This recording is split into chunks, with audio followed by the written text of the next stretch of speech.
Good evening and welcome to Next on the Tee with Chris Mascaro, where PGA and LPGA players, legends, and top instructors go to share their stories, insights, and playing lessons. Join Chris every Tuesday night at 8 p.m. Eastern Time as he talks with the greats of the game. Tonight's show is sponsored by the French Lick Resort, Ben Hogan Golf, the PGA Tour Superstore, 2 Wonder, the Salt Creek Golf Retreat, TaylorMade Golf, the Bobby Jones Apparel Company, and Superspeed Golf. Now, here's your host, Chris Mascaro.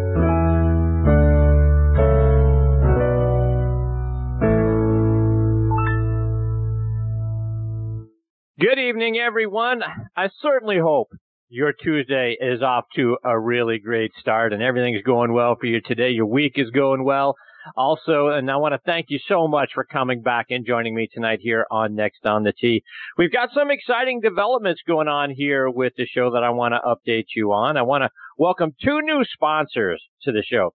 Srixon Cleveland Zexio Golf. Glad to have them as part of the show. Srixon is now the official golf ball of Next on the Tee, which we are very excited about. I've been playing the yellow Z-Star ball for many years now, going back to a feel and visual demonstration that I got from the Srixon rep here at my local PGA Tour Superstore several years ago. And my thanks to Perry French as well, who joined me last month and is going to be joining me again next week for helping to make that happen. And like I say, folks, the new Srixon Z-Star and the Z-Star XV, both Golf Week, Hot List, gold ratings for both of those golf balls. Go online and check them out at Srixon.com to see which one of those golf balls is going to fit your game. Like I say, I'm playing the Z-Star Yellow, which is absolutely fantastic. I also got as you heard me talk about several weeks ago, I got a dozen of the Zexio golf balls.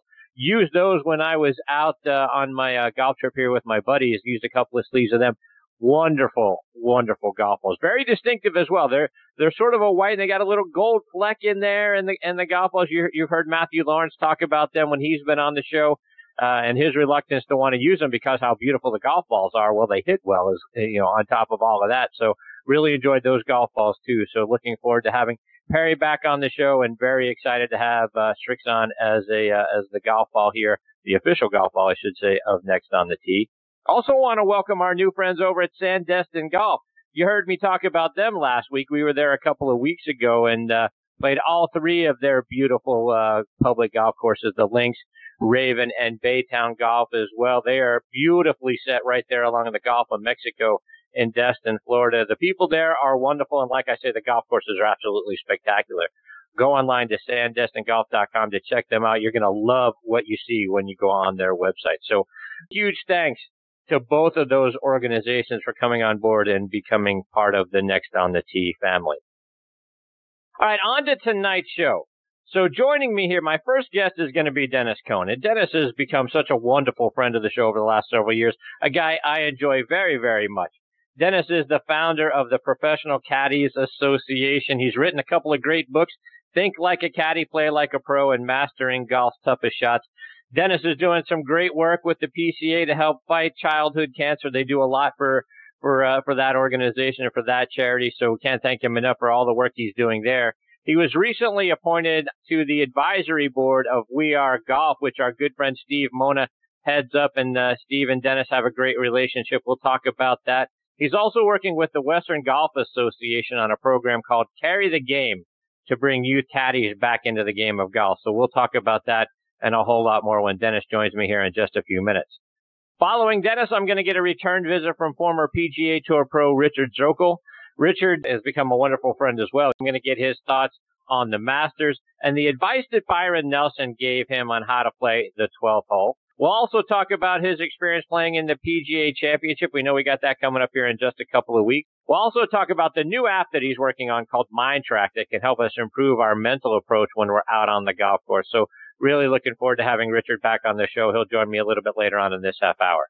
And then we're going to round out tonight's show with a return visit from PGA Professional and the founder of the Salute Military Golf Association, Jim Estes. Looking forward to having Jim back on the show. We're going to talk about his experience being the low club professional back at the 2017 Senior PGA Championship. What a great tournament that was for him. We'll talk about that. We'll talk about the first major he ever played in, which was the 1990 U.S. Open at Medina. You're going to remember that was the year Hale Irwin made that 60-foot birdie putt on the 18th hole in the final round to force a playoff with Mike Donald, and he did that victory lap around the green. We'll also talk about the great rehabilitative work that he is doing with the Salute Military Golf Association, helping our wounded military veterans learn or relearn the game of golf. So looking forward to having Jim on the show a little bit later on in this hour. So, folks, here you go. We got a lot more great stories and information coming your way tonight on this edition of Next on the Tee. And thank you so much for tuning in and taking the journey with me tonight.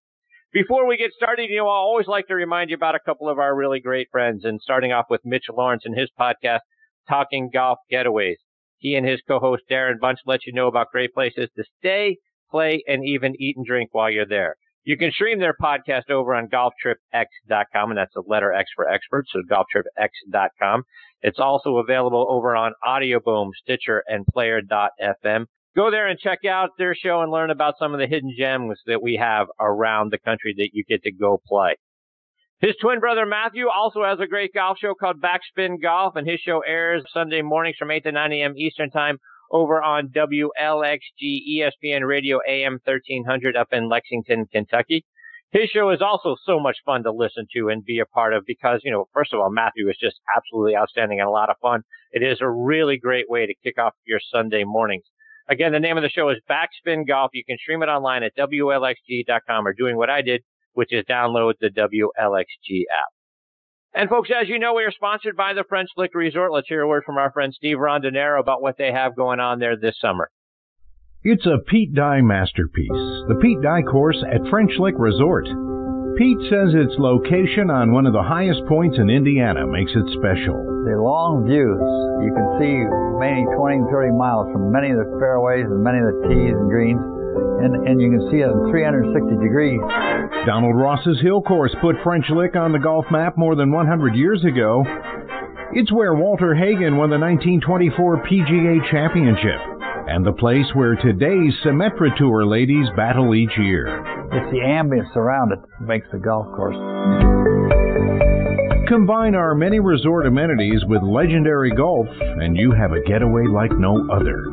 French Lick Resort is the home of the Senior LPGA Championship, won in 2018 by World Golf Hall of Famer Laura Davies. Play the courses champions play. Plan your trip now, online at FrenchLick.com. Yeah, folks, like Steve just said, go online to FrenchLick.com to see for yourself what a wonderful place they have up there and to book your stay as well.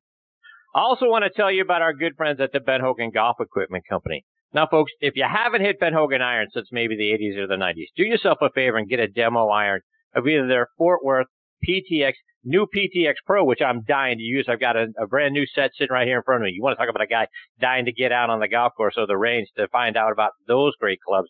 Boy, I'm one of them. Or you can even check out their edge irons. So take whatever you have and go out on the range and get their demo iron and compare it to them, right? See what you got. See what you think about their clubs compared to what you've got. All Ben Hogan irons and wedges are handcrafted one at a time in their Fort Worth, Texas factory. So no mass production, no shortcuts. Now you can order custom-made irons, wedges, and hybrids by going online to benhogangolf.com. And they're going to build those clubs to your specifications. And best of all, charge you a fraction of the typical retail price. Check out their complete line of forged irons, wedges, utility irons, hybrids, bags, and accessories online at benhogangolf.com. Please also check out our friends at the Bobby Jones Apparel Company by going online to bobbyjones.com. They've got their new summer collection out. The thoughtful selections are rooted in character and endurance. The signature details, colors, and fabrications are going to remind you of all of that. That, you're going to remember the way the game was meant to be played and how you were meant to look out on the golf course and in the course of life as well. Check out their summer collection online at bobbyjones.com. And finally, folks, this segment of the show is sponsored by our friends over at 2 Under. I want to welcome our newest sponsor, 2 Under Men's Performance Briefs, the unofficial underwear of the PGA Tour. Worn by PGA Tour players like Ricky Fowler, David Toms, Jerry Kelly, William McGirt, Jason Kokrak, and Matt Everett, to name just a few. Your buddies are going to think you're a stud if they're even seeing you in your underwear, but that's another story. And your girlfriend and her wife is going to love the side effects, a visibly enhanced profile.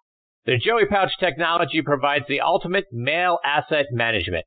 It separates a man's most valuable assets from bodily contact to reduce unwanted skin-on-skin contact, providing less chafing, more control, and an altogether more luxurious feel. Start every round 2 under by wearing the coolest performance briefs on the market. Use code ONTHET20 to save 20% off your order at 2under.com. And that's the number 2, UNDR.com.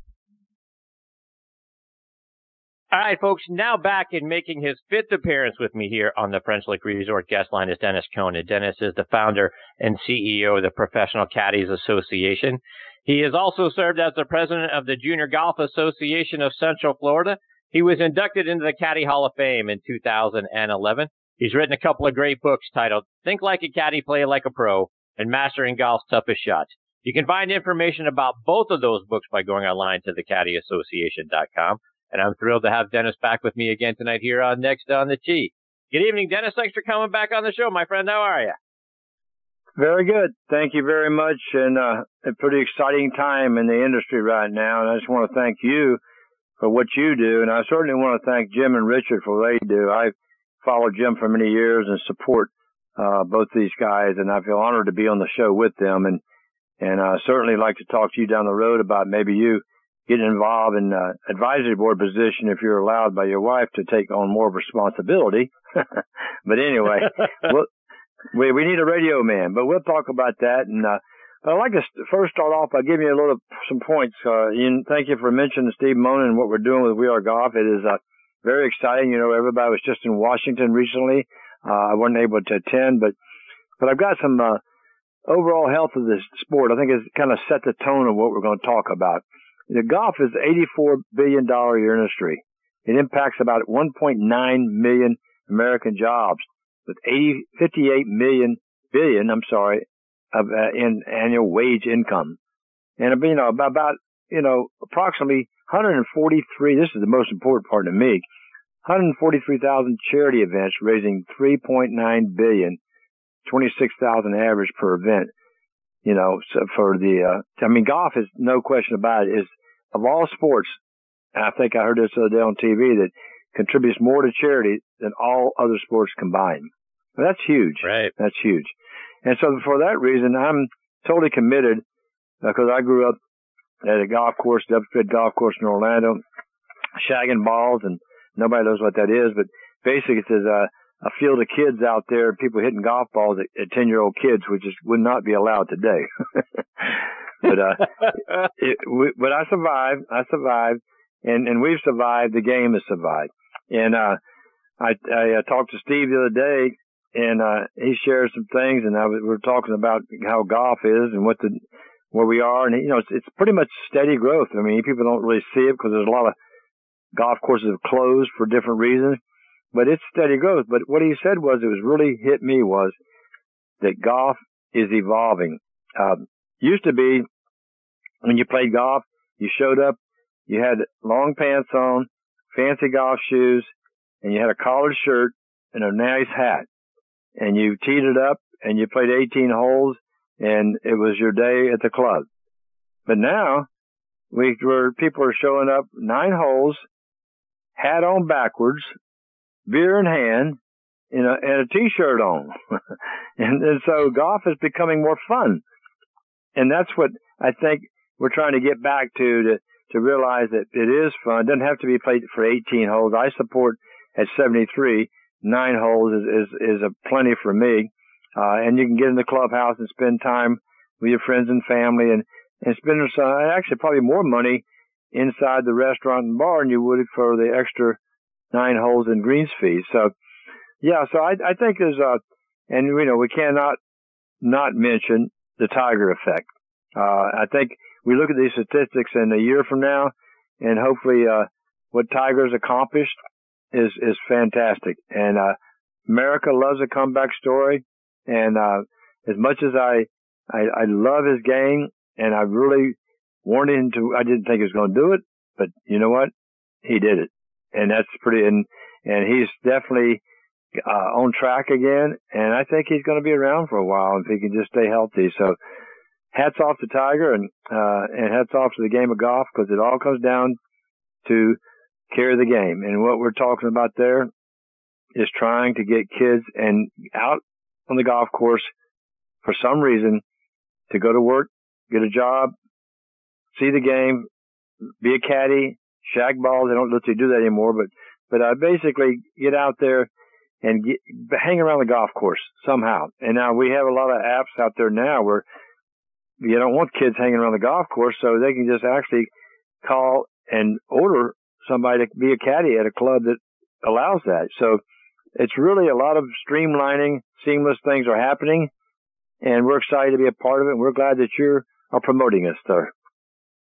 Yeah, absolutely. And it's always great stuff, Dennis, to hear about the things that you're doing for the game of golf and to grow the game of golf. And I just want to take it a step further from what you were just talking about, because you're on the advisory board for We Are Golf, and you're working with Steve Mona, who we were talking about just prior to the show as a mentor of yours. But the Carry the Game program and the things that you guys are doing to try to bring more youth into the game of golf, becoming caddies.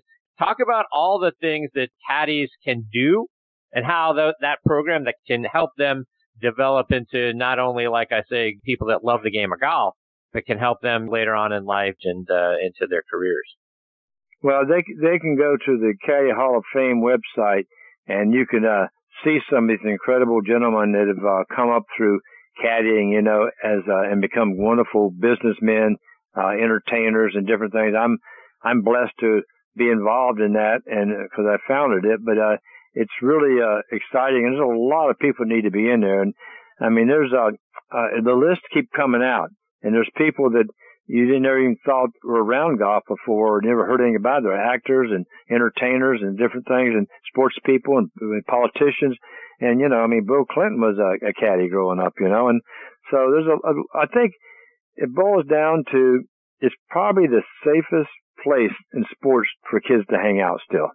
And thank God that the different clubs are starting to realize that, and they're opening up everything more to kids and families. I mean, in the ski world, you go to a ski slope, and you've got a wife, husband, knows how to ski real good, and 2 kids. They immediately put you in with the kids with a kids group, an instructor, the wife's over here, and the husband's over here.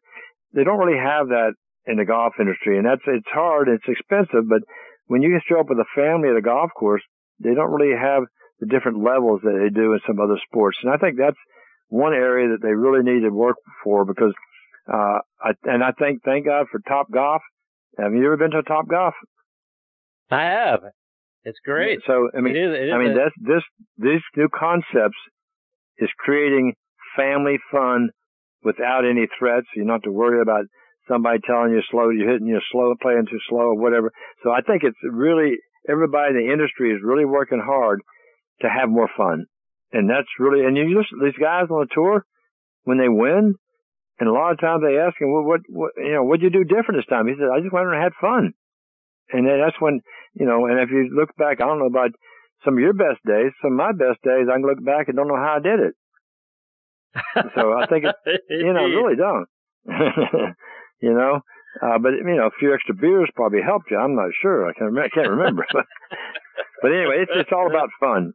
But definitely What you were saying about the kids, there's no question about it. The game of golf, and hopefully the second Tiger effect will take and have more impact and get kids out there chasing their dreams and realize that if you want it bad enough, it's there, just go get it. And now I think the industry is opening up to provide more access to children, kids, wives, parents, and to come out and as a family. And that's kind of where things are going. And I'm very excited to be involved in that. And certainly very excited about what We Are Golf is going to do for the industry as far as steerheading. Basically, We Are Golf is kind of like the limousine driving the bus or whatever. And all these other organizations are just part of it we're all working with them. We don't set anything out there other than just the tone of growing the game. All these other organizations are doing the work, and we appreciate every one of them. Dennis, you've got 2 of your board members, Jan Stevenson and Dennis Walters, about to be inducted into the World Golf Hall of Fame next month. Talk about the impact that those 2 have had on the game and your organization. Jan from day one with the foundation. I mean, Dennis is an advisory board member of the foundation, but Jan was on the board and for many, many, many years, and she's just launched her success with not only designing golf courses and her newest ventures in the wine business and now in the rum business. And so she is an entrepreneur. She's a true lady. Just so much respect for her. We went out to Pebble Beach together and we inducted Lance Barrow into the Hall of Fame at the PGA's meeting out there at Pebble Beach, and Jim Nance didn't even know we were going to do it and brought us upstage. And Lance Barrow, the head of golf and football for CBS, he started as a caddy under Chuck Will, who worked for Frank many years. And when the caddies didn't have a job, Frank and Chuck would hire them to go out and get their guys to give hand signals on, what they hit. And they'd say, just hit a 4-iron. They'd go back and he'd radio the caddy, he'd radio upstairs and tell Ken Venturi he just hit a 4-iron. And people would say, how do you know that? But now it's all electronic. They all know now. So it goes way back, and I'm so excited to see the game grow and growing. And, with its high-tech stuff, it's fine. It's for information. But, the old days of being able to give hand signals from a caddy to another caddy and give them a little job, those are precious moments. Times have changed, but we're in the best shape ever right now in golf for kids to get out there and to get the message out there that caddying and golf are cool, because that's what they need to hear. Dennis, I want to talk about a couple other things, switching gears a little bit. And I was looking around on social media. I saw a picture that you posted on Facebook of you sitting between President Ford and Bob Hope. Talk about what it was like being around those two guys. Well, that was the thank you very much, Donnie Hammond picture. I was blessed to go to an event with Donnie when he actually won a couple of the Jerry Ford tournaments out in Vail, Colorado. And I was blessed to be invited to go to this. And Donnie said, Dennis, I know who you are. Leave your camera at home. No cameras. I said, promise. No cameras, Donnie. So I walk into this incredible event with these people, just so gracious people. And I saw a photographer there, and I went over and gave him $20. I said, give me one picture when I leave, one picture. So that's how I got the picture, because Donnie always wondered, how'd you get that picture? You had no camera. I said, well, I gave the guy $20 and he took my picture. But the pictures, Donnie said that President Ford was looking at me and wondering how I got past his security. But it's kind of a look he has on his face, but that's actually what would happen. He knew I asked if I could get a picture and he invited me back. So that's and Bob Hope, he was a caddy too as a kid. I mean, right. Bob Hope's story is it's all golf, and everything he's done way beyond golf. But he got his start as a caddy, and golf definitely built his character, helped build his character. What a great guy. And Dennis, as you and I have talked about over the years, caddies don't get enough credit. They don't get enough recognition for the hard work that they put in and how they contribute to a player's success. Who were, and as the guy that you got the Professional Caddies Association started and the Caddies Hall of Fame, who were some of the great caddies that you have an opportunity to be around, and what are some of the things that made them stand out? Oh, wow. We don't have enough time with the show, but no question about it, Fluff is one of my founders of the Caddy Association, obviously the Hall of Fame, and he was somebody I relied on his opinion, and he's a quiet man, and he's a wonderful, wonderful person. And there's so many to mention. It's almost like that was almost in the past so much, because I don't really out on the tour anymore. And then that's why we kind of, did our two books, because we wanted to try to let the public know what it's like to be out there on the bag. And I was so honored to have Mr. Palmer do the foreword at 80 years old for our book, and then Ben Crenshaw to do the prefix for the book. And it's think like a caddy, play like a pro. And we'll give one away here in just a minute for one of your listeners. But it's basically you can lower your score by seeing golf through the eyes of a caddy, and basically training your inner caddy. It's that little voice you hear when it says, lay up, don't go through the miracle hole that we all try to go through. That's your inner caddy. So we're excited about the book, and the news that I want to announce for the first time is that we have now the rights to our 2 books back. And I've got 1,400 of the first book in stock and 2,800 of the second one with Gary Player, Mastering Greatest Shots. And we're going to have those put in ebook here in the next 6 months. So we'll be offering at a very discounted rate to the general public, because everybody likes the ebooks, and they travel and they can sit on an airplane and read it on their phone. So so we've got excited about that. I'm working on the 3rd book. Don't tell my wife, but it's going to be require about 2 weeks in Scotland. So if you want to go with us, you're welcome to join us. I appreciate that. And Dennis, one of the things that you sort of alluded to it a little bit ago, but caddying today is very different than it was years ago. There was a time, when caddies, would show up at the parking lot of a clubhouse, of a golf course, of a tournament, and help a player out with a bag and hope that perhaps he could get on that player's bag for the week. And it doesn't exactly happen that way anymore. Talk about the ways caddies go about getting on the bag today versus 30, 40 years ago. I was in a parking lot up in one of the tournaments. I can't remember which one it is now. It's up in Kentucky or somewhere. But a ski instructor, and all the caddies were very gentlemen. They stood around the same area. They didn't push themselves on the player, and the player would get out, and the player would get his own bags out and carry it up past the caddies and say, "Hey, you need a caddy today?" or just something like that. But the ski instructor went up and approached this player, and all of a sudden started carrying this guy's bag. Well, nowadays, after 911, you can't even get in the parking lot, not unless you have credentials. So that's totally changed everything right there.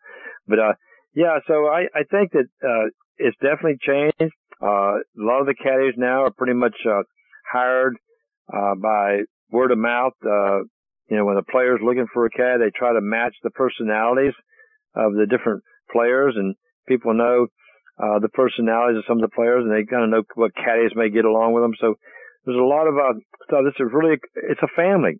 It's a family of a bunch of great guys. And then it's not an easy job.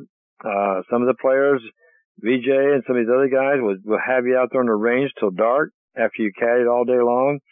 And there's nothing wrong with that, but it's not, you say, oh, you only work half a year, but you're working all the time, even though you may get stuck in California for 2 weeks, before you can play the next tournament. So and you think it's all fun and roses and stuff in a motel sitting there, but it's not. And these guys work hard and they play hard. And that's kind of nothing wrong with that. And I have a lot of respect for all the caddies and anybody that wants to get in this profession. Dennis, for our listeners who want to find out more information about the greatest caddies of all time, the great things that you're doing, the caddy programs that you're putting together, how can they go online and get more information about all of that? PCAworldwide.com is the main site, and that takes you to a couple other sites, PCAworldwide.com. We're in the process, I'm 73 now, and I'm looking for some partners and new owners to take PCA to the next level. I don't know if I told you, but my son passed away a couple of months ago, and 47 with some heart failure. So I'm really changing my direction of where I'm going with some things. But I do want to, you're looking for maybe taking the headquarters of PCA to a country club in America and let them be our partner. So I'm reaching out to them. And also I want to offer a free book to your listeners. If somebody can tell you, Chris, on how many majors Bruce Edwards won on Tom Watson's bag for almost 30 years, Tom won 8 majors. How many majors was Bruce Edwards on his bag? And I'll just give you a little hint. He was never on the bag at his Open Championship wins, so that'd take a half of them off right there. But anyway, right. Just want to throw that out to your listeners if they want to, get back with you and let me know, and I'll send a couple books out. But I'm going to leave you with this. If you've never played golf with a caddy, you've never played the game. And I know you appreciate it, and I really look forward to playing golf. I don't actually play much anymore, but I'm doing a lot of, like you say, with the program for kids with cancer and veterans, but fishing. But it's 2 hips and a knee slowed me down a little bit, Chris. A lot. Well, Dennis. No, thank go ahead you very and finish much. your thought before you go. No, you're the best, Dennis. I can't thank you enough for taking time out of your night to come back on the show and share all the great things that you're doing there with the PCA and through We Are Golf and this new caddy program. So you're fantastic. I can't thank you enough. Tell Jim and Richard hello, and thank you guys. Hello to everybody, and we're definitely here for you 24/7 because you're probably I've done a lot of radio shows, but Chris, you're number one with us, buddy. I appreciate you, Dennis. You're the best, my friend. Take care. All the best to you and your family. We'll catch up soon. God bless. See you, Dennis. That is the great Dennis Cohn. PCAWorldwide.com is the site, and it's got links to a lot of different places in the Western Golf Association as well. And the great thing is that Dennis is doing through that organization, through We Are Golf as well. So really enjoy having Dennis as part of the show. And, you know, the thought that he is there working with Steve Mona, who's also a great friend of the show, trying to develop these caddy programs, get kids involved, making it not only a game for a lifetime, but also helping them develop professional relationships with the people that they're caddying for, and they're also working for at the various golf courses around the country. It's just a win-win all the way around. Can't thank Dennis enough, and we look forward to having him back on the show again real soon. All right, before I get to my next guest, Richard Zokol, I want to remind you about a couple of our sponsors. First, well, folks, TaylorMade Golf has done it again. The all-new TaylorMade M5 and M6 drivers are out there, and what a great story. They both feature speed-injected twist face. So created through a revolutionary manufacturing process, every single head, and I do mean every single head, is injected and calibrated to the threshold of the legal limit. So basically, every head now is made tour spicy. So speed for all, now available. Check it out online at TaylorMadeGolf.com. And folks, this segment of the show is sponsored by our good friends over at the PGA Tour Superstore. This segment of the show is brought to you by the PGA Tour Superstore. See why golfers everywhere are proud to call PGA Tour Superstore their golf pro shop. Visit them online at PGATourSuperstore.com. Now back to Chris and more of the show. And now back with me here on the French Lick Resort guest line is former PGA Tour pro Richard Zokol. And let me remind you a little bit about Richard's background. He's from Kitimat, British Columbia, which is on the coast in the central part of the province. Played his college golf at Brigham Young from 1977 to 1981, where he helped them to first or second place finishes in the Western Athletic Conference all 4 years he was there. He finished second in the national championship in 1980. Richard won the International Champions Tournament over in Morocco that year, and then he came back and helped captain BYU to the 1981 National Championship. And in 2009, that 81 golf team was inducted into the Brigham Young Athletics Hall of Fame. Richard won the 1981 Canadian Amateur Championship by one stroke over Blaine McAllister in a sudden death playoff. He then turned pro. Among his other wins were the 1982 British Columbia Open and the 1984 Utah State Open. On the PGA Tour, he won twice in 1992 at the Deposit Guarantee Classic and the Greater Milwaukee Open. 2001, he won on the Web.com Tour at the Canadian PGA Championship. That year, he was inducted into the Canadian Golf Hall of Fame. He is now the founder and CEO of Mindtrack Golf, which you can find online at mindtrackgolf.com, and I'm very excited he is back with me again tonight here on Next on the Tee. Good evening, Richard. Thanks for coming back on the show. Well, it's a pleasure being with you, Chris. Thanks for having me. I appreciate you, Richard. So before we get into all the stuff going on out on the PGA Tour, I know you're out in Kansas City right now visiting with the players on the Web.com Tour about Mindtrack Golf, which can help all of us, not just tour players, detach emotionally from our results and focus more on performance. So talk about what Mindtrack does. Well, yeah, thank you very much for that. I appreciate that. Mindtrack Golf is a company that I founded, and what it is, it's a software platform where you use, and the whole use on the golf course. And right now we are in our beta testing stages. So it's not in commercial launch. You can't buy it. You can't use it yet. We're just testing it out. But where we're heading is we want to make sure that, and particularly when, like, I'm out on the Web.com Tour this week in Kansas City, and I'm introducing it to some players, and Mike Weir started using it 2 weeks ago in the San Antonio event. I got Rob Oppenheim signed up to try it out. And what really matters, Chris, is, these young players in the web.com tour, and quite frankly for the PGA Tour as well, the development, the big determining factor whether you're going to make it or not as a professional golfer, if you've gotten to the web.com tour, is not your physical talent. All these kids are great players. The real determining factor is what's going on in their mind. And if they have their head on straight and they don't get ahead of themselves, if they learn to play in the present moment, they're going to increase their chances of being successful. And Mind Track Golf is all about that. It's that missing piece of psychology that all golfers who take this game seriously have a tendency to just amp themselves up, to get ahead of themselves. They get out of the present moment, and they make the game, they make a lot of mistakes. They make the game more difficult.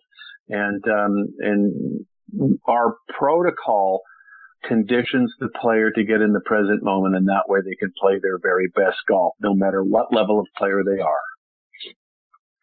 So to that end, Richard, and I don't want you to give away any secrets and that sort of thing, but how does it help us stay in the moment? Because even for players, of my level and the recreational player, right? If we start to play either really well or really badly, particularly really well, right? Hey, I've made 5 pars in a row. I could shoot even par on this, 9 if I just keep. How does it help us stay in the moment so we don't screw ourselves up by looking ahead? It does it because of how we condition ourselves, and all golfers are the same. So, and we become over time emotionally attached to the result. So when we become addicted to that result, we want that result. We want it more, the harder we push to have that result. Like, how it is, and every golfer can reflect to this. Say it's a very important 4-foot putt that you need to make to win the bet or to shoot whatever, and you want the result. You get ahead of yourself, and you push for that result, and while you're executing that putt, you make a horrible putt, and you miss by a wide margin. You get furious, and you pull that ball back, and because it doesn't matter anymore, and you hit the most pure second shot of that you can, and you're confused with this. And what really happens is what's going on in the player's mind is that they want to jump ahead. They want that result, and they have no idea that they're hurting themselves. So what we do in kind of giving away our secrets is you need to detach emotionally from the results. Your attentional focus must change from the result and needs to go on to what we call the golfer's, the 2 key performance markers of every shot. So every single golf shot is determined. Your performance markers are your ability to assess the shot. In a putting case, that's reading the putt.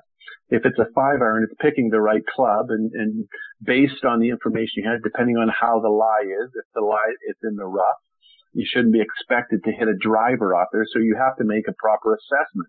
And then once you make the assessment, you have to execute. And that's different for every person. My ability to assess and execute is different than yours and different to the next person. But if you do it to your highest ability, whatever level you're at, and you put your attention on those things, and then you let the score be a byproduct of how well you assess and execute. Now, what happens when you need a specific protocol to do this? Because if you don't, you'll just slip back into the old, future projecting. And when you start, as you talked about, Chris, when you're playing well, you have a tendency to jump forward, go, well, if I can just kind of get in the last few holes with pars here, I'm going to break my record. Now, everyone knows that's the worst thing you can do. And at that point, you are getting out of the present moment that got you playing well in the first place. You project forward and you collapse your thoughts. And we call that thought shearing. Just like wind shear in the plane, you change the dynamics that cause the performance in the first place, and it crashes. And it happens with our thoughts. So in Mind Track Golf, you have a very specific protocol that you follow with each and every shot. And when you do that, without even knowing it, you're starting to condition yourself in the present moment. And when you're in the present moment, anxiety doesn't exist. And if you just keep doing this, then you're going to train yourself so that when you get in those intense situations, if you're a serious golfer, that you have a conditioned response to act and increase your chances of success. So, Richard, let me take that just a half a step further, and let me give you a scenario, because you just mentioned a moment ago. So, a couple weeks ago, I'm out with my buddies. We're on our annual golf trip. I'm playing really well. One of my buddies says to me, who's keeping score, "Hey, you're 1 under par through the last 6 holes." And, so, like, oh. And because I'm not worried, I had a 4, you had a 5, whatever. I'm not keeping track. Hey, you're 1 under par. And then I double bogey the 8th hole. And so immediately I'm now off my game. Can this protocol help me combat when your buddy tries to tell you, get you off your game like that? Yes, exactly. And let me tell you my story, which was the aha moment when I decided to do something with this. This goes back. I created the system back in 1999 when I was getting back onto the PGA Tour, and I started doing it. Now, obviously, we didn't have an app at that time, and I would just write down these key performance marker performance on longhand after the rounds. So I started getting really good at this, and then we got to the U.S. Open at Pebble Beach, and I think I may have told this story before, but that's what you described, Chris, is exactly what happened to me on Sunday at the U.S. Open. And let me tell you how, because of my conditioning, it changed the outcome rather than hurting me. So on Sunday, U.S. Open 2000, Tiger Woods is winning by 15 shots. On that Sunday, I shoot 30 on the front 9. I shoot 30 on the front 9. And, and my caddy says to me, we're walking down the 10th hole. He says, "Do you know what you shot?" And I went, "No, I don't," because I was just I'm focusing on my KPMs, my key performance markers, these 2, assessing and executing, and I want to do them well, and it's got my full attention, and I totally detach from the score. So I make this for par on 9, and I shoot 30. But the thing is, and everyone says, and I know it's running through your mind or the listener's mind right now, "Oh, he shouldn't have said that." But I was at a point where I conditioned myself when he said, "You shot 30. I went, "I don't care." So I truly detached, even though he told me. So I didn't make a fuss about it. I was more interested in seeing Scotty Bowman, the great coach for the Detroit Red Wings, who was pumping his fist, and he said, "Go get him, Richard." And I was like, "Hey, look, there's Scotty Bowman." My attention was more impressed about Scotty Bowman than the 30 I shot. And that 30 was a U.S. Open record at Pebble Beach. And I can assure you the other 30s that were shot at U.S. Opens at Pebble Beach wasn't on Sunday. That's for sure. So what it does, Chris, is when this protocol, and it takes a while, like I said, it's not a flip of a switch and all of a sudden you get it. We golfers, and I include myself in there, have been down the rabbit hole, and we've been conditioned for a while. So when your buddy told you, it may have been his ploy on purpose to disrupt you, and what more powerful way that once he told you your score where you were, it didn't matter to you, and you were able to keep that performance. That's what MindTrak does. You're able to control the situation. Your protocol brings you into the present moment. And so when you have a visit to the future, if you jump out to the future and say, "Well, I'm doing this," then you don't freak out and you don't change. Now, this type of thinking, and what I say to these young guys on the web.com tour, I say this to any young guy who wants to be a good golfer or play professionally. Because all these guys have the ability, and if they have it, and seriously, the determining factor on whether they're going to make it or not is what runs through their minds. And if they want to be a champion, they better get their mind together, or else they're in for a rude awakening.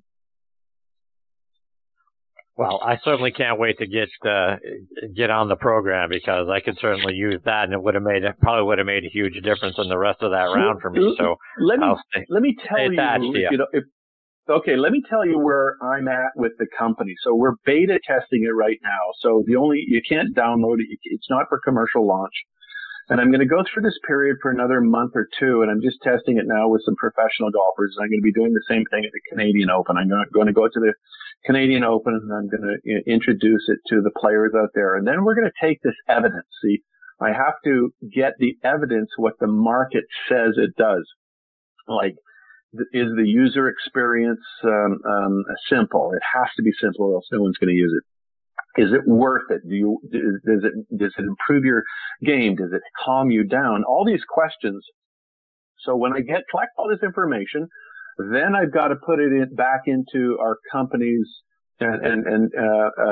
information. So when we go out to raise more money, because I got to get this product into an Android product, because it's only available in an Apple product at this point. And before we commercially launch, and it's not inexpensive to write this software and put them in these apps. So I've raised the capital to do it, and the company is very well sound, and we're doing very well with it. But we'll be continuing this growth and introduction to all the other, industry leaders and stakeholders. I want them to be aware of this, because I think this is, it's an area of game performance, Chris, that really is untapped. And it not only works for the professional golfer, but it works for the amateur golfer as well. And it really doesn't matter what level you play at. What really matters, and is key, is if you take this game seriously and you want to perform and have some anxiety issues,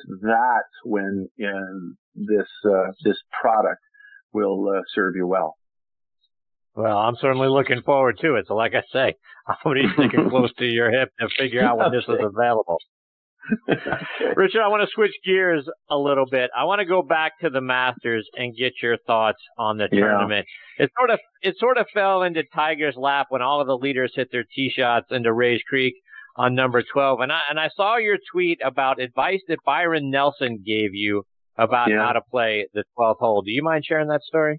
Sure, absolutely. I played in the Masters in 1993 after my win in Milwaukee got me in the tournament. And I got to know Byron. I was very fortunate to play an outing in Banff, and every year the Oilman's tournament, they bring in Byron Nelson and they pick some other dude from the PGA Tour. And I got to know Byron. He was just a very warm person, and he really enjoyed when younger people would come and ask for his advice. I picked up on that. And so, we stayed in touch and so forth and exchanged pleasantries. And then at the Masters, I'm coming down in the second round, and I'm right on the cut line. And obviously this is the first time I've played in the Masters. And as a veteran and journeyman player out there, I want to make the cut. I want to play the weekend. And I'm on the 12th hole, and I'm right on the cut line, and I hit two balls in the water, just as we saw back. The pin was on the right side, and it just totally confused me, because you're trying to pick up on the wind direction. You look to the left and see the pin on the 11th blowing one way, and you see the pin on 12 blowing another way. And I hit two balls, make a 7, miss my chance to make the cut. So I'm in the clubhouse after, and Byron's there, and I sit down and I said, Mr. Nelson, I said, can I hit two balls in the water on 12. What's the deal with that hole? Why is it so difficult? And he says, well, Richard, he said, what I do is I watch that, off the trees off to the right of the tee. You have to watch the Spanish moss, because it's very light in the trees down in the south, and you pick up the wind. Forget about what the wind's doing on the green on 12, because it's causing it to swirl around that pocket and it'd be doing something else. And don't look at the flag on 11. Just look at the Spanish moss hanging from the pine trees and go with that. And then whatever you decide to do, you have to hit a right to left shot over that bunker. He says, because if you hit a left to right shot, or in a fade for a right-handed golfer,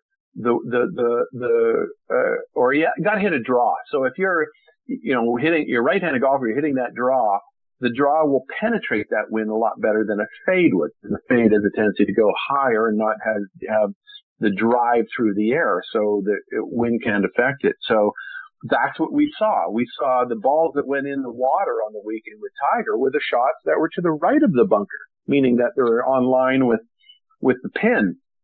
And Tiger's ball went over the bunker. And so that was kind of, his experience. Tiger knew that. Tiger wasn't going for that pin. Had the leader was 2 shots back. He was going to play his shot, and his discipline was to hit it over that bunker. And one of the great things about that back nine is Tiger won in a different way. He won tactically. He was strategic. He's not overpowering the golf course or the field like he used to. Tiger now can only win with his A game. He can't win with his B game. And he has to play smarter. And that's the beautiful thing about it is how he had to play. And he won through attrition. And that was a very key moment. Obviously, when there were 4 shots in the water, and his wasn't one of them, and he was able to, birdie the 15th hole, get the lead for the first time, and then close the deal as he did. It was just wonderful to watch. Richard, one more before we let you go, and we've got the PGA Championship coming up here in a couple of weeks, and your best finish in a major was a tie for 14th at the 93 PGA at Inverness Club there in Toledo, Ohio. And you were near the top of the leaderboard after the first round. You fired an opening round 66. What do you remember about being a part of that PGA Championship? Well, at Inverness, what a beautiful golf club. Inverness in Toledo was great, and I was playing well. And I remember that well because, first of all, I needed to finish one more place lower, one shot lower would get me back to the Masters to qualify. And I wanted to continue to play in, multiple Masters. But, what really stands out in my mind, that particular, major is I got paired with Hale Irwin on Saturday and Sunday, and he was playing well and I was playing well. And Hale Irwin is a tough dude, and, he doesn't really give you much. And and he respects people who play well. And I remember I caught his attention and because of my play. And that was one of my proudest moments that I was able to get, a player like Hale Irwin to kind of tip his hat to you as a player. Because Hale was one of the toughest dudes there was.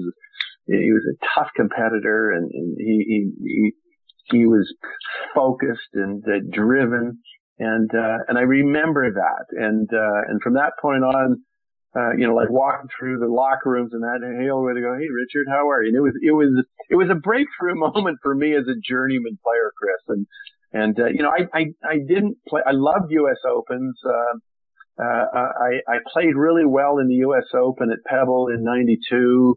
Shots, I didn't have a round over par, and then I remember playing in the final group with Paul Azinger, and that's when the wind blew up and it came up, and the average score was just off the charts. I shot 80 that day. Azinger shot 80 that day. That was a pretty good score because the wind was blowing 40 out there, and then the other U.S. Open I played at Pebble in 2000. I barely made the cut and had a poor third round, but then I had that 30. So I wasn't able to really put it all together. And I wish I got myself to contention in majors more than I did, but, it wasn't the case.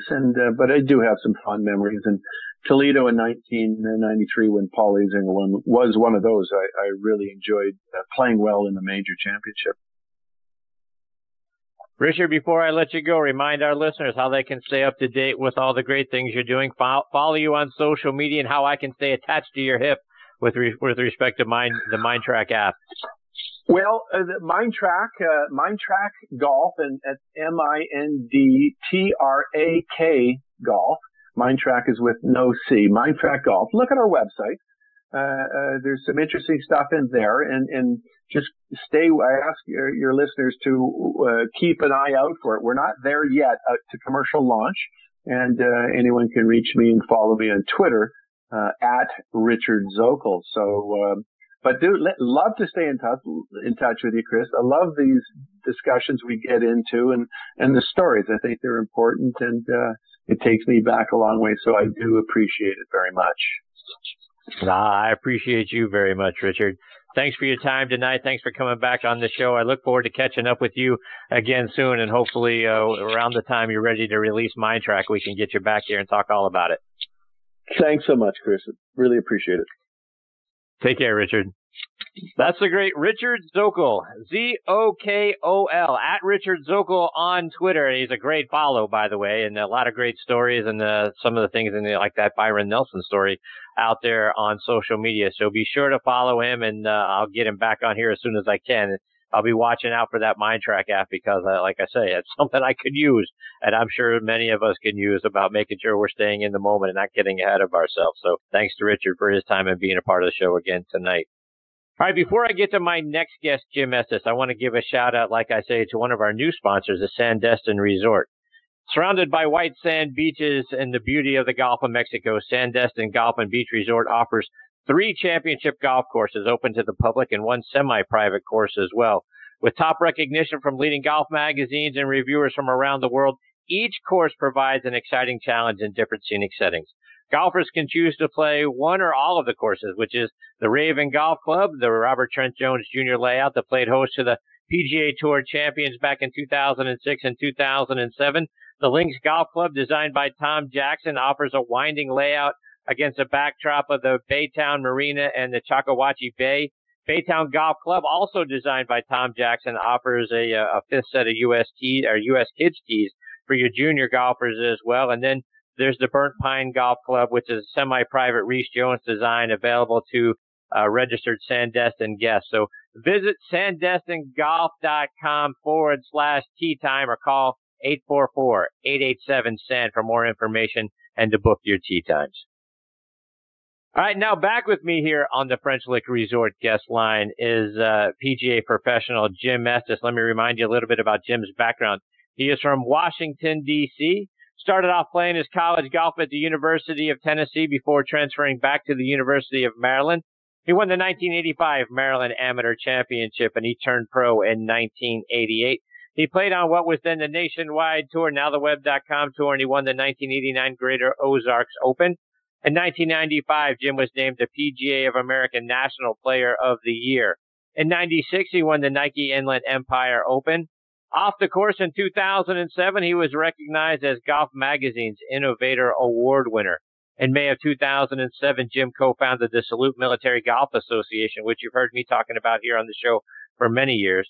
Jim and his team do such great things for our wounded service veterans, either to learn or relearn how to play the game of golf. And I'm very excited that Jim is back with me again tonight here on Next on the Tee. Good evening, Jim. Thanks for coming back on the show. Hey, it's my pleasure. Thanks for having me, Chris. I hope everything's well with you. Richard Zokol. I appreciate I remember him well. The first guy that ever wore headphones, I think, on the PGA Tour. Richard That's Zokol. right. That's right. Yeah, I got paired with him a few times. A great guy. Yeah. So, Jim, it's been a minute since we got to have you here. So, yeah, update me. Talk about all the great things you're doing at the Salute Military Golf Association. Yeah, so, well, we've got a new executive director, Scott Allen, who just came aboard. We're real excited. We got him from the first tee. He's got a tremendous amount of experience. He was the assistant athletic director at GW, George Washington University. He's got a great resume, and he's really excited. He's just energized our board and our players, and the guys in the SMGA are gonna really reap the benefits from his expertise, not only in raising money, but just got a great attitude. He's just so optimistic and so excited to tackle the idea that we can have this American golfer program where we provide golf clubs and we provide lessons for combat wounded vets go across the country, and we can raise money. He's really good at that, and I'm really excited to work with him. And like I said, we just got him on board in January, and we've got 9 locations right now, and we're gonna, obviously we're looking to expand that. And the American Golfer Program, we really service guys that really aren't near one of our locations. So if you go online, any of you combat wounded guys, if you go online and fill out our form, if you have a DD-214, your service record, you'll get on a list and you'll be able to get golf lessons from a PGA Professional locally where you live. And then, once the paperwork's done and approved, you'll get, a set of TaylorMade clubs, which we love. TaylorMade, I've been with TaylorMade for a long time, 20 years, I think now. I'm so old, I don't even keep the math in my head anymore. Yeah, so the American Golfer Program, we've got a huge chapter in Boston. I mean, Boston Strong, we've got so many combat-wounded guys that just love getting out there and playing golf. And Bob Beach, another Patriot Award winner, has been helping us up there. And we got a bunch of PGA pros that have been tremendous supporters. We got a guy named Brad Clayton, who's an unbelievable master professional, who's got one arm. And he's just been helping us down at, Camp Lejeune and Fort Bragg. And then we got guys out in Colorado Paul's out there in Colorado doing a great job for us. And so, we got a spot there, Chambers Bay. We got a great program out there where they had US Open. And, so we're moving along. I mean, I'm just excited to have Scott, another PGA professional aboard because we speak the same language. And, a lot of times when you have 13 board members, not everybody understands the golf business. I mean, they're experts and, we got guys that have worked in the Pentagon and guys that are, really, colonels and guys that work in logistics and helping our military strategy. I mean, they're great for us because they understand, how the military works and how to broadcast our message to the powers that be in the armed services, group. So anyway, back to what we're doing with SMGA. I think our golf tournament, June 3rd, our annual tournament is going to raise over $100,000 again this year. We just need more. We need more support from some of the PGA professionals that maybe couldn't do a golf program, maybe not host an 8-week event, but maybe want to do a fundraiser, kind of like Folds of Honor. What a great cause that is, and they're just doing unbelievable in terms of getting support for the vets and getting them education. The guys that are the fallen and wounded, getting them, education, money for education for the kids, and so we'd love to get more support in that regard, but our program, I think what's unique about it is we're small enough that we get to meet everybody. I mean, I don't go to all the chapters. Scott gets out there, and I still have to run a business, and I've got my own golf academy. But, I just love getting out there on Saturday mornings and working with the vets. And this is our 4th week coming up, and we've got about 40 guys and their families and their kids come out, and we go for 2 hours, and we might work on putting, or we'll have a little contest, a little game, and we'll get out on the golf course the 7th and 8th week, and those guys will get. Now, many of them, 80% of our people are first timers, so they've never picked up a club, and they're just great. I mean, they love to get out there and learn something new, and they're military folks have all the character, integrity, and honor, and they respect you, and they listen to you, and they do what it's just great. So it's just an honor and a pleasure to work with all those guys. And losing my voice, sorry. Got a little under the weather here, but so I'm looking forward to our clinic on Saturday. I mean, I wouldn't really call it a clinic. It's kind of like a coaching program. We've got 9 or 10 professionals, and we got about 37 guys, so we have a good ratio.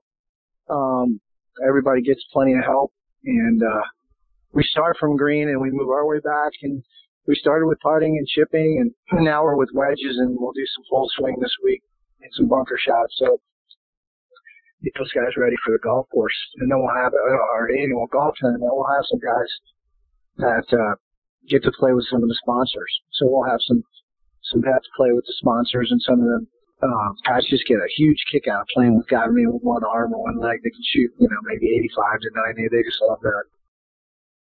So, Jim, for our listeners out there that are either in that situation, they're a wounded veteran, or maybe they're a family member of a wounded veteran that could use the rehabilitative aspect of what you guys are doing. The biggest thing, talk about like you said, Chris, the biggest thing is, for me, like playing college golf, I actually had so much stress playing, and I'll never know what it was like to get shot at, but I had stress enough where I had to step away from school I had anxiety, I had depression, I was couldn't focus on my schoolwork, I was gone 8 weeks, and I was like freaking out. I couldn't focus, and I just had to step away for a semester. And I went and got diagnosed with anxiety, and I was on anxiety medicine. And I'm not ashamed of that. I was under a lot of stress. I was playing lousy. And the military has really come a long ways in helping these guys talk about this stuff. And what's great about our program is I don't sit up there and preach to them, but I do say, look, guys, our board members most of them have served and been in combat, and we've got Purple Heart guys on our board. Those are guys that have been wounded in combat, and we're just here. And if you feel comfortable and you want to talk to these guys, they want to talk to you. We love you guys. We want to build a relationship with you. We want to be a part of your life, and we want to say thank you. The food that we give them every week and the clubs, that's just a conduit to building a real relationship with those guys and saying, hey, we're here for you. Whatever we can do to help you in your life. You guys have done more than anybody has ever considered doing, putting your life on the line for someone else. And, for us, that's what makes our program unique, because everybody on our board is acutely sensitive to what's going on with those guys, because they've all been in the military, except for the golf guys like me and Scott and Jamie Winslow, my co-founder. He played college golf, but everybody else has served and been in combat and been, got shot at. So, yeah, I think that's what makes our program unique, because we have a one-on-one relationship, and we get to sit down and have lunch with those guys and talk to them and hang out with them, and we just want to be their friends. And it doesn't stop with the golf. It's a game. Our slogan is we want to make golf for life. We want to radically transform people and make them golfers for life. We want to change their lives and for the better using golf. Well, Jim, it's all great stuff, and kudos to you and your staff for the great things that you guys continue to do with the SMGA. And Jim, I want to change gears.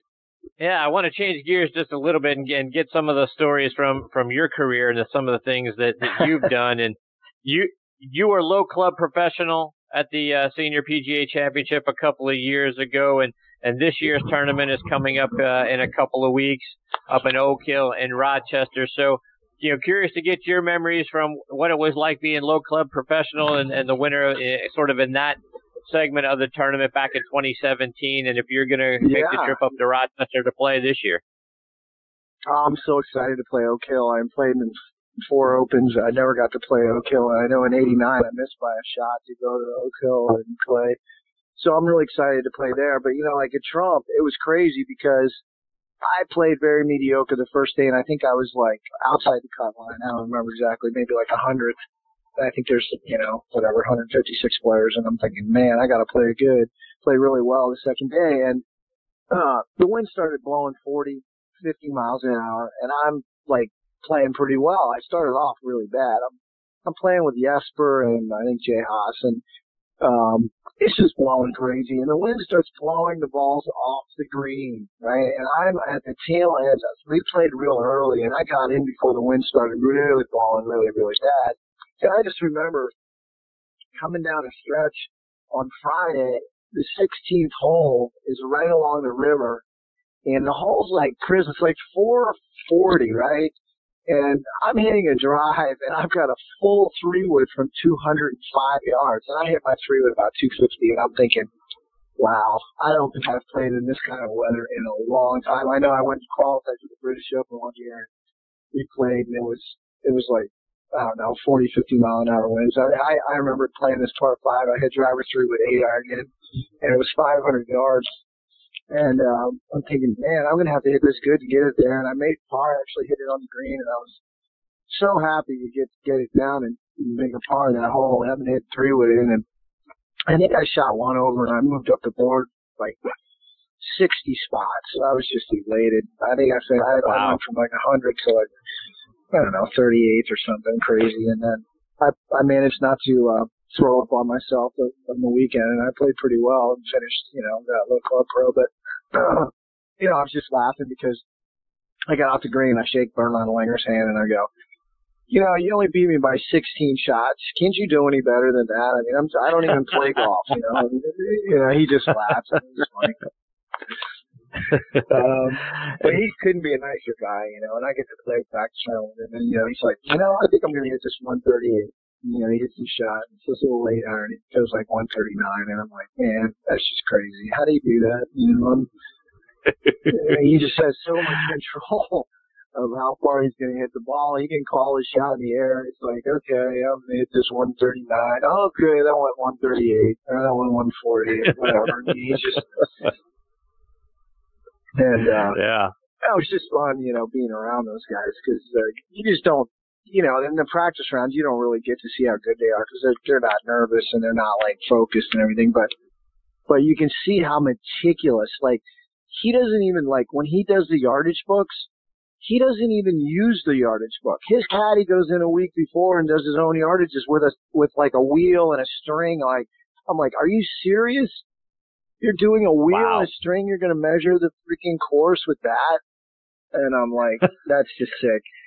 And then, you know, it's like he'll go on the green and he has this little level and he'll check every single percentage slope from every green, from every pin in the last, you know, whatever, you know. So it's like, he's like, yeah, I do a 10-foot circle around every pin that we have from the last 5 years, and I look at all the majors and where they put the pins and the, you know, it'll kill and this and that. And we know the percentage slope and all of it, you know, how much it's going to break right to left. And he's like, I only do 10 feet in because those are the putts I really, you know, want to make. The rest of it, we know the slope, but we don't like really care as much about that as we do the putts that are makeable. And he shows me a lot of stuff, but his preparation's crazy. I mean, and what's really crazy about the guy is, you know, he's made $1 zillion and he doesn't need another cent, and he's just out there grinding like it's his first dollar. It's just crazy. And he loves it. He just loves it. That's why it is great. That's what makes him great. Yeah. I just have so much respect for those guys like Tiger and Phil and all those guys that they're continuing to grind it and love it. They just love playing, you know, and competing. And, you know, they could quit tomorrow, obviously, you know, but they're not going to. They're just going to keep grinding. They love it. Jim, before I let you go, I want to get a playing lesson from you for our listeners. And one of the things that I saw you put out not that long ago on social media is if we have a short chip shot from just off the green, but from a downhill or a severely downhill lie, how can we get the ball close and make sure it doesn't end up running way across the green, or we don't scull it or dump it in a bunker? How can we get that shot close? Yeah, well, okay, well, so there's a couple scenarios. If you have a severely downhill lie, like the thing that I tell people is don't try to use loft, because unless you're Phil Mickelson or these tour players that use loft and bounce and understand it, get the ball on the ground and learn how to play the ball along the ground.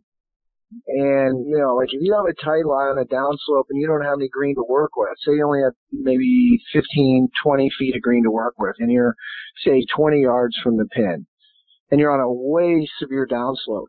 What most people do is they take their lob wedge and they try to lean back and lift it, and they end up sculling it across the green. I literally would tell somebody, if you're 20 yards from the flag, take a 7 or 8 iron or even a hybrid, and just bump it along the ground like a putt. Now, it depends on, you know, like the quality of the fringe, like the fairways are tight and so on. But I would tell people, if you take a 7 iron, a wedge, and a lob wedge, take 3 different clubs, try to hit 5 shots, and figure out the amount of force you need for each one of those clubs, and you'll develop some touch. But most people, you know, when you watch the Ryder Cup and these guys that play in Europe, you know, they have the ability to play it along the ground, and they have the ability to play it in the air. And you look at the U.S. players, a lot of times they don't play the ball along the ground when it's severe wind, you know, or when there's a tremendous amount of slope in the greens, or you have tremendous downslopes and upslopes. American players are used to playing everything through the air. But I would tell you to practice along the ground. So that's, you know, I tell this story. I had this one guy, he shanked every shot, right? And I said, okay, Jared, what I want you to do is just take your 7 hybrid. There's a hybrid 6 wood, and I want you to just hit it like a putt. And when you get 50 yards from the green, you're getting down in 3. There's no more shanking it around. We're not circling the wagons. We're not shanking it all the way around the golf course. This is not going to happen anymore. And he got good with that hybrid club, and as long as there's no bunker in front of him, the guy got down in 3, and he dropped 10 shots. Because he would typically be right around the green, 50 yards from the green, and he would take 4 or 5 shots to get down, and he'd make a 6 or 7. And we got him to where he was just getting it down in 3, and he was making bogeys, and he started to break 100. Then he got down to low 90s, and then we started to give him more loft. But all I taught him how to do was just hit this little chip putt, stand real close to the ball, choke down on it, hit it like a putt, and it's going to carry about, say, 5 yards, and it's going to roll 20 yards. So it's like a 4-to-1 ratio. If you carry it 5, it's going to roll 20 yards. He got really good at it. And so back to that downhill line, that's what I would say to you. That's a long-winded one, but that's what I would say. That's a good tip. Jim, remind our listeners how they can stay up to date with all the great things you're doing and follow you, whether it's online or it's on social media. Yeah. So the Salute Military Golf Association, SMGA, is www.smga.org. And if you got any, if you want some help with your golf game, I try to put stuff on Twitter and Instagram and Facebook every day, but I don't always do it like Chris does. He's really good. He taught me, by the way. You guys, he's the man. He is a social media king. But, yeah. So JimEstesGolf.com, I do, playing lessons, and I do, we do groups, small groups, and I do private lessons too, but I'm all about getting people on the golf course and learning the game on course. That's one thing I've learned from P.A. Nielsen and Lynn Marriott and so many other great instructors that I've had the good fortune of being around. If you want to play better you got to put yourself under pressure. And, like in these small groups, I make people play with people they've never played before with. And even in like a 2-hour class, I make them, like tonight, I had a guy, I said, look, you got 2 shots to get this ball in the green. You got a 10-yard bunker shot, and everybody's standing around watching him. I'm like, I'll give you a sleeve of balls. And this guy doesn't break 100. And you know what? He did it. And I gave him a sleeve of balls. He loved it. And it doesn't cost me, $6, but the guy's going to be my friend for life. He just did it in front of, all his buddies. Or actually not his buddies, people he doesn't even know. So if you want to get better on the course, you got to practice on the course, and you got to simulate the pressure on the course. That's what I say. So again, I talk too much, but JimEstesGolf.com. Yep. You're the best, Jim. I can't thank you enough for taking time out of your night to come back and be a part of the show. The great work you're doing at the Salute Military Golf Association. Again, online at smga.org, and the things that you do for developing players. It's absolutely outstanding. Thank you so much for being here. All right, my man. I appreciate your help. And one of these days, we're going to get you to come and play. I know you're a busy guy, but we'll talk offline about that. I'm serious about that. I appreciate you. All right. We'll make it work. Take care, Jim. All the best to you and your family, my friend. All right. You too, Chris. Take care. Bye. All right. See you, Jim. That's the great Jim Estes. And again, One Golf Doc is where you can find him on Twitter, at One Golf Doc. And the smga.org, you've heard us talking about that organization for many, many years here on the show, because the work that Jim and his team do there for our wounded service veterans, whether they're learning the game for the first time or relearning how to play based on some rehabilitative work that they have to do. You've heard them talk about guys who have, guys and gals who have lost arms and parts of limbs and that sort of thing, but learning the golf swing then all over again, or like I say, maybe for the first time. The work that they do and for that, and about PTSD and helping veterans deal with it better is certainly also a part of what they do there at the Salute Military Golf Association. So check out Jim and what they do. Again, smga.org. All right, folks, time for me to put a bow on this edition of Next on the Tee. My sincere thanks go out tonight to Dennis Cohn, Richard Zokol, and of course Jim Estes for joining me. Please give me your thoughts. Check out our page on Facebook, Next on the Tee with Chris Mascaro. Share with me your comments right there on the page. I really appreciate it. Plus, if you've got a question, like I always say, if you got a question for one of the guests who is on tonight or a previous show or a future show, please go on our website, nextonthetee.net. We've got our guest scheduled there for you. So if you got a question, let me know. I'll be glad to get it on the air for you. Folks, thanks again for choosing to listen to this show today. We really appreciate the fact that you're making Next on the Tee a part of your golfing content. Until next week, hit 'em straight, my friends. You've been listening to Next on the Tee with Chris